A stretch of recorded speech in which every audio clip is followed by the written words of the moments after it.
लाडकी बहीण योजनेची खोटी माहिती देऊन काही महिलांनी लाभ घेतला आहे।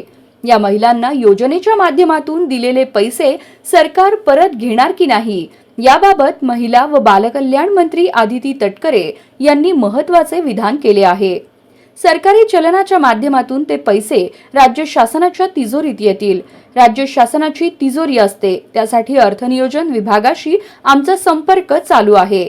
या विभागाच्या माध्यमातून रिफंड हेड तयार करून देतील।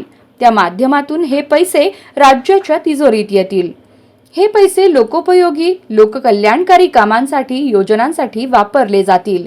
इतर योजनांमध्ये जशी रूटीन रिफंड सिस्टम असते तशीच प्रणाली इथे देखील सुरू होईल। ज्यांनी चुकीची माहिती देऊन या योजनेचा लाभ घेतला आहे त्यांचे पैसे देखील राज्य सरकारच्या तिजोरीत परत येतील, असे तटकरे म्हणाल्या। आमची स्वतःची अर्ज पडताळणी व्यवस्था आहे, त्या अंतर्गत आम्ही परिवहन विभागाबरोबर काम करत आहोत। ज्या महिलांनी उत्पन्नापलीकडे जाऊन या योजनेचा लाभ घेतला असेल त्या या अर्ज पडताळणी प्रक्रियेद्वारे समोर येतील।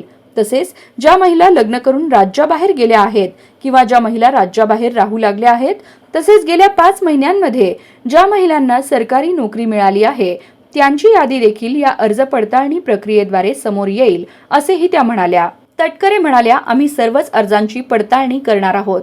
आतापर्यंत 4,500 महिलांनी स्वतः पुढे येत आपले अर्ज मागे घेतले आहेत। त्याचबरोबर इतरही लाडक्या बहिणींना आम्ही आवाहन करत आहोत की अशा पद्धतीने ज्यांनी चुकीची माहिती देऊन या योजनेचा लाभ घेतला असेल तर त्यांनी स्वतःहून पुढे यावे आणि आपले अर्ज मागे घ्यावेत।